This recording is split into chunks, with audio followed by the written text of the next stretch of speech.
Rachel, and I am the cat's Meow. I do feather eyelashes right now, and I've dabbled in different feather accessories and different things that pretty much promote fabulousness.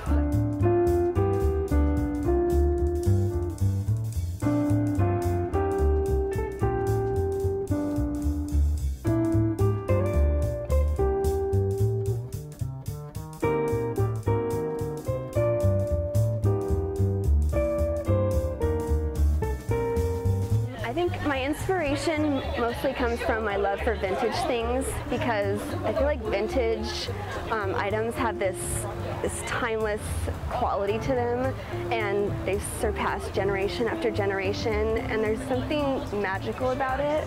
But at the same time, I have this draw towards cutting edge, high fashion, fashion forward things. And by combining those things, I feel like those two feelings are so magical and so intense that it's taken on this life of its own.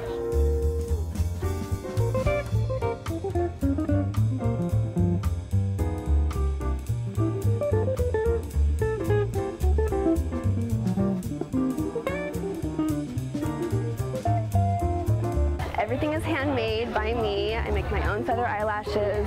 I create these things and they're almost my babies. I just love them so much, and it's exciting that it's drawn this attention where people love them also, and it creates a feeling within them, and it could be a totally different feeling from what I'm experiencing. I have a website. It's www.catsmeow1940.com. My name is Rachel Olson, and I am the cat's Meow, and I'm a raw artist.